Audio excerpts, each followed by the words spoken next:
ಸಮಸ್ತ ರೈತಾಪಿ ಜನರಿಗೆ ಬೆಂಗಲ್ ಚಂಡಮಾರುತ ಮಳೆ ಬೆಳೆಗಳ ಹಾನಿಯಾಗಿರುವ ಎಲ್ಲ ರೈತರಿಗೂ ಕೂಡಲೇ ಸರ್ಕಾರ ಗಮನ ಹರಿಸಬೇಕು ಎಂಬುವ ಧ್ವನಿ ಎತ್ತಿದ ಕರ್ನಾಟಕ ಪ್ರಾಂತ್ಯ ರೈತ ಸಂಘ ಕೆಪಿಆರ್ಎಸ್ ಕೋಲಾರ ಜಿಲ್ಲಾ ಸಮಿತಿ ವತಿಯ ಈ ದಿನ ಕಚೇರಿಯಲ್ಲಿ ಪತ್ರಿಕಾಗೋಷ್ಠಿ ಸಭೆ ಹಮ್ಮಿಕೊಂಡಿದ್ದು, ಸಭೆಯಲ್ಲಿ ಜಿಲ್ಲಾ ಪ್ರಧಾನ ಕಾರ್ಯದರ್ಶಿ ಪಾತಕೋಟ ನವೀನ್ ಕುಮಾರ್, ರಾಜ್ಯ ಉಪಾಧ್ಯಕ್ಷರು ಪಿಆರ್ ಸೂರ್ಯನಾರಾಯಣ ಹಾಗೂ ಜಿಲ್ಲಾ ಸಮಿತಿ ಸದಸ್ಯರು ಶಿವರಾಜ್ ಕುಮಾರ್ ಹಾಗೂ ಕಚೇರಿಯ ಸಿಬ್ಬಂದಿ ವರ್ಗದವರು ಉಪಸ್ಥಿತರಿದ್ದರು. ಈ ಸಂದರ್ಭದಲ್ಲಿ ರಾಜ್ಯ ಉಪಾಧ್ಯಕ್ಷರು ಪಿಆರ್ ಸೂರ್ಯನಾರಾಯಣರವರು ಮಾತನಾಡಿ, ಸುಮಾರು 2-3 ದಿನಗಳಿಂದ ಮಳೆ ಬೀಳುವ ಸಮಯ ಹೊರಗಡೆ ಬರಲು ಹಾನಿಕಾರವಾಗಿತ್ತು. ಈ ನಮ್ಮ ಜಿಲ್ಲೆಯ ಕೃಷಿ ಚಟುವಟಿಕೆಗೆ ಎಲ್ಲ ಬೆಳೆಗಳ ನಾಶವಾಗಿರುವ ವಿಚಾರ. ಕೋಲಾರ ಜಿಲ್ಲೆ ಕೃಷಿ ಪ್ರಧಾನವಾಗಿದೆ. ಈ ಭಾಗದ ವ್ಯವಸಾಯ ಮಾಡುವ ಎಲ್ಲರ ಜೀವನ ಆಧಾರವಾಗಿದೆ.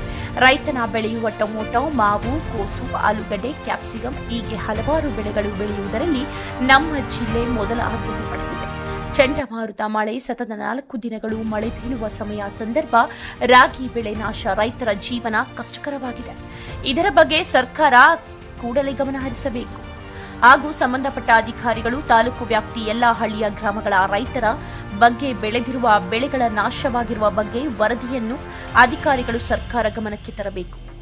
ರೈತರ ಜೀವನ ಆಧಾರವಾಗಿರುವ ಕೃಷಿ ಮತ್ತು ಜಾನುವಾರುಗಳ ಮೇವು ಬಗ್ಗೆ ಪಶುವೈದ್ಯ ಇಲಾಖೆಯ ಅಧಿಕಾರಿಗಳು ತತ್ಕ್ಷಣ ಎಲ್ಲ ಜಾನುವಾರುಗಳ ಆರೋಗ್ಯದ ಬಗ್ಗೆ ಗಮನ ಹರಿಸಬೇಕು ಹಾಗೂ ಸರಿಯಾದ ರೀತಿಯಲ್ಲಿ ಸಮರ್ಪಕವಾಗಿ ಮಾಹಿತಿಯನ್ನು ನೀಡಿ ಜಿಲ್ಲಾಡಳಿತ ಹಾಗೂ ತಾಲೂಕು ಆಡಳಿತ ರೈತರು ಬೆಳೆದಿರುವ ಬೆಳೆಗಳ ಬಗ್ಗೆ ನಾಶವಾಗಿರುವ ವರದಿ ಅಧಿಕಾರಿಗಳ ಸಂಕ್ಷಿಪ್ತವಾಗಿ ಸರ್ಕಾರ ಗಮನಕ್ಕೆ ತಂದು ಪರಿಹಾರವನ್ನು ನೀಡಿ ಎಂಬುದಾಗಿ ಕರ್ನಾಟಕ ಪ್ರಾಂತ್ಯ ರೈತ ಸಂಘ ಆರೋಪ ವ್ಯಕ್ತಪಡಿಸಿದರು. ಈ ಸಂದರ್ಭದಲ್ಲಿ ಜಿಲ್ಲಾ ಪ್ರಧಾನ ಕಾರ್ಯದರ್ಶಿ ಪಾತಕೋಟ ನವೀನ್ ಕುಮಾರ್ ಅವರು ಮಾತನಾಡಿ, ಈ ದಿನ ನಷ್ಟವಾಗಿರುವ ಎಲ್ಲ ರೈತರಿಗೆ ಬೆಳೆದಿರುವ ಬೆಳೆಗಳ ಬಗ್ಗೆ ನಾಶವಾದಲ್ಲಿ ಪರಿಹಾರ ನೀಡಿ ಎಂಬುದಾಗಿ ಮತ್ತೊಮ್ಮೆ ಅಧಿಕಾರಿಗಳು ಗಮನಕ್ಕೆ ಕರ್ನಾಟಕ ಪ್ರಮುಖ ರೈತ ಸಂಘ ಒತ್ತಾಯಿಸಿದ್ದಾರೆ.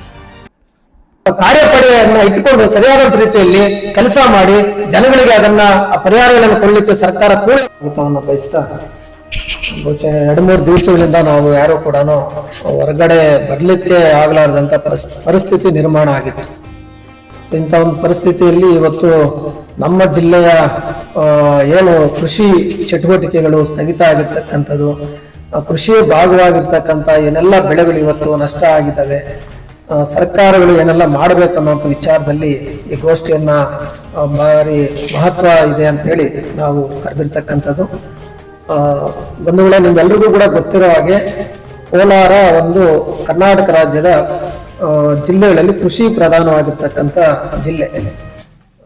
ಈಗ ಕೈಗಾರಿಕೆಗಳು ದೊಡ್ಡ ಪ್ರಮಾಣದಲ್ಲಿ ಬರ್ತಾ ಇದ್ರು ಕೂಡ ಇನ್ನು ಈಗ ಸದ್ಯಕ್ಕೆ ಕೃಷಿ ಪ್ರಧಾನನೇ ನಮ್ಮ ಜಿಲ್ಲೆ.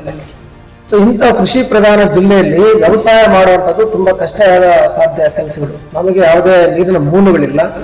ಅಂತ ಒಂದು ಇದರಲ್ಲಿ ಮಳೆಯ ಆಶ್ರಿತವಾಗಿ ಹೆಚ್ಚು ನಮ್ಮಲ್ಲಿ ಬೆಳೆಗಳನ್ನ ಮಾಡ್ತೀವಿ.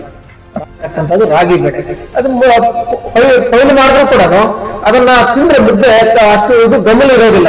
ಆ ರೀತಿಯಾದಂತ ಒಂದು ಇದು ಅದರ ಸುವಾಸನೆ ಹೋಯ್ತು ಅಂತಕ್ಕಂಥದ್ದು. ಎರಡನೇದು ಅವರೇ. ಇಡೀ ರಾಜ್ಯದಲ್ಲಿ ನಂಬರ್ 1 ಪ್ಲೇಸ್ ನಾವೇ ಅವರೇ ಬೆಳೆಯುವಂತದ್ರಲ್ಲಿ ಕೂಡ.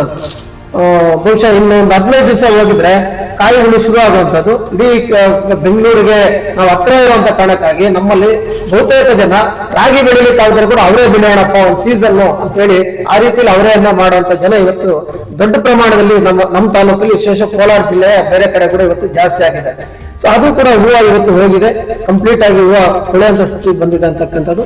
ಇದ್ರ ಜೊತೆಗೆ ಮೇಜರ್ ಆಗಿ ಈಗ ಈ ಟೊಮೊಟೊ ಮತ್ತು ಆಲೂಗಡ್ಡೆ ಈ ಸೀಸನ್ ಇದೆ. ಆಲೂಗಡ್ಡೆ ಎಲ್ಲ ಕೂಡ ಇನ್ನೊಂದು 15-20 ದಿವಸಗಳ ನಂತರ ಎಲ್ಲ ಕಟಾವ್ ಮಾಡುವಂತ ಸೀಸನ್ ನಮ್ಮಲ್ಲಿ. ನಮ್ಮೂರಿನಲ್ಲಿ ಆಲೂಗಡ್ಡೆ ಇಲ್ಲದೆ ಇರಬೇಕು. ಎಲ್ಲವೂ ಕೂಡ ಇನ್ನೊಂದು 4-5 ದಿವಸ 10 ದಿವಸದಲ್ಲಿ ಮುಗಿಯುವಂತ ರೀತಿಯಲ್ಲಿ ತೆನೆಗಳು ಇವತ್ತು ಕಟಾವು ಬಂದು ನಿಂತ ಸಂದರ್ಭದಲ್ಲಿ ಇವತ್ತು ಈ ಪರಿಸ್ಥಿತಿ ಇದಾಗಿದೆ. ಒಂದನೇದು, ಕಳೆದ ಮುಂಗಾರು ಮಳೆಯಲ್ಲಿ ಬಿತ್ತನೆ ಆಗಿದ್ದ ಪ್ರಮಾಣನೇ ಭಾರಿ ಕಡಿಮೆ. ನಿಮ್ಗೆಲ್ರಿಗೂ ಗೊತ್ತು ಕಳೆದ ಮುಂಗಾರಿನ ಅಭಾವ ಹೆಂಗಿತ್ತಂತಂದ್ರೆ ಕಳೆದ 100 ವರ್ಷಗಳಲ್ಲಿ ಅಷ್ಟು ತೀರಾ ಕಡಿಮೆ ಮಳೆ ಇಲ್ಲ ಅಂತಕ್ಕಂಥ ರೀತಿಯಲ್ಲಿ ನಮಗೆ ವರದಿ ಸಿಕ್ಕಿರ್ತಕ್ಕಂಥದ್ದು. ಹಾಗಾಗಿ ಬಿತ್ತನೆ ಪ್ರಮಾಣನೂ ಕಡಿಮೆ ಆಗಿದೆ.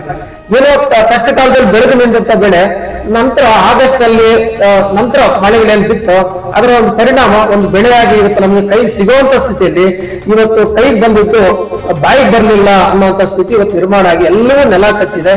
4 ದಿವಸದಿಂದ ಬಿಸಿಲು ಮುಖ ನೋಡಿಲ್ಲ, ಗಾಳಿ ಮುಖ ನೋಡಿಲ್ಲ, ತೇವಾಂಶ ವಿಪರೀತ ಆಗಿ ಇವತ್ತು ಮೊಳಕೆ ಹೊಡೆದು ಅಲ್ಲೇ ತನಕ ಇವತ್ತು ಈ ಚಂಡಮಾರುತ ಆವರಿಸಿ ಇಡೀ ದಕ್ಷಿಣ ಭಾರತದ 3-4 ಜಿಲ್ಲೆಗಳನ್ನು ಇವತ್ತು ಬಾಧಿಸುವಂತ ರೀತಿಯಲ್ಲಿ ಈ ಚಂಡಮಾರುತ ಇವತ್ತು ಬಂದಿದೆ. ಬಹುಶಃ ಇತ್ತೀಚಿನ 2-3 ವರ್ಷಗಳಲ್ಲಿ ಈ ತರದ ಭಯಂಕರವಾದಂತಹ ಒಂದು ಚಂಡಮಾರುತ ಸತತ 4-5 ದಿನಗಳ ಕಾಲ ನಿರಂತರ ಮಳೆ ಆಗುವಂತಹ ಚಂಡಮಾರುತ ಇದು ಅಂತ ಹೇಳಿ ನಾವು ಇವತ್ತು ಹೇಳ್ತಾ ಇದ್ವಿ. ಸೊ ಇಂಥ ಒಂದು ಸಂದರ್ಭದಲ್ಲಿ ನಮ್ಮ ಜಿಲ್ಲೆ ಪ್ರಮುಖ ಕೃಷಿ ಚಟುವಟಿಕೆಗಳಾಗಿರ್ತಕ್ಕಂಥ ರಾಗಿ ಇವತ್ತೇನಿದೆಯೋ ನಿಮ್ಗೆಲ್ಲ ಗೊತ್ತಿದೆ. ರಾಗಿ ಎಷ್ಟು ಬೇಕಾದ್ರೂ ಒಣಗುತ್ತೆ, ಜೀವ ಉಳಿಸ್ಕೊಳ್ಳುತ್ತೆ. ಆದ್ರೆ ತೆನೆ ಬಂದ ಮೇಲೆ ಆ ತೆನೆಗೆ ಹೆಚ್ಚು ಭಾರ ಆಯ್ತು ಅಂತಂದ್ರೆ ಅದ್ ನೆಲ ಕಚ್ಚುತ್ತೆ. ಇದು ಅದರ ಮೂಲ ಒಂದು ಸ್ವಭಾವ. ಬೆಳೆಯೋದ್ರಲ್ಲಿ 1ನೇ ಸ್ಥಾನದಲ್ಲಿದ್ದೀವಿ, ಟೊಮಾಟೊ ಬೆಳೆಯೋದ್ರಲ್ಲಿ 1ನೇ ಸ್ಥಾನದಲ್ಲಿದ್ದೀವಿ, ಮಾವು ಬೆಳೆಯೋದ್ರಲ್ಲಿ 1ನೇ ಸ್ಥಾನದಲ್ಲಿದ್ದೀವಿ, ಕೋಸನ್ನು ಬೆಳೆಯೋದ್ರಲ್ಲಿ ಇಡೀ ರಾಜ್ಯದಲ್ಲಿ 1ನೇ ಸ್ಥಾನದಲ್ಲಿ ಇದ್ದೀವಿ. ಇತರೆ ಹಣ್ಣುಗಳು, ಒಟ್ಟಾರೆ ಹಣ್ಣುಗಳು ತಗೊಂಡ್ರು ಕೂಡ ರಾಜ್ಯದಲ್ಲಿ 1ನೇ ಸ್ಥಾನ ನಮ್ಮ ಕೋಲಾರ ಜಿಲ್ಲೆ ಇದೆ ಅಂತಕ್ಕಂಥದ್ದು.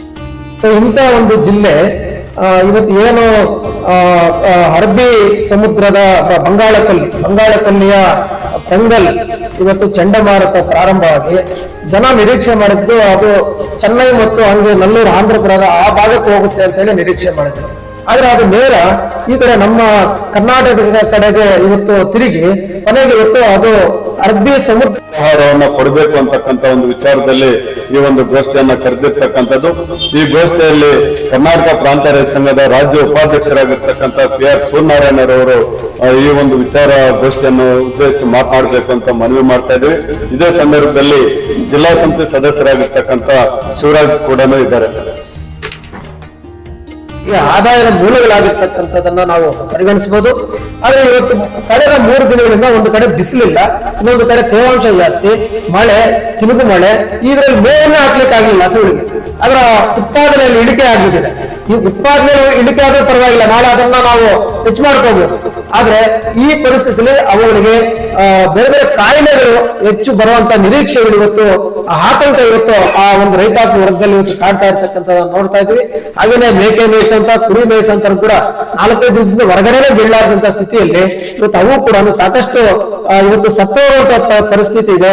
ಹಾಗಾಗಿ ಇಮಿಡಿಯೇಟ್ ಆಗಿ ಇವತ್ತು ಇವತ್ತು ನಮ್ಮ ಇದು ಪಶು ಆರೋಗ್ಯ ಇಲಾಖೆ ಇದೆಯೋ ಅವರು ಕೂಡಲೇ ಮಧ್ಯಪ್ರವೇಶ ಮಾಡಿ ಎಲ್ಲಾ ಜಾನುವಾರುಗಳಿಗೂ ಕೂಡ ಇವತ್ತು ಅದಕ್ಕೆ ಒಂದು ಕಾಮನ್ ನಿರ್ಮಾಣ ಅಂತ ಈ ಒಂದು ವಾತಾವರಣಕ್ಕೆ ವ್ಯಾಕ್ಸಿನ್ ಏನ್ ಮಾಡ್ತಾರೋ ಅದನ್ನ ಮಾಡ್ಲಿಕ್ಕೆ ಮುಂದಾಗಬೇಕಂತ ಹೇಳಿ ಇವತ್ತು ನಾವು ಸರ್ಕಾರದ ಮೇಲೆ ಒತ್ತಡ ಹಾಕ್ತಾ ಇದ್ವಿ. ಹಾಗೇನೆ ತಾಲೂಕು ಆಡಳಿತ ಮತ್ತು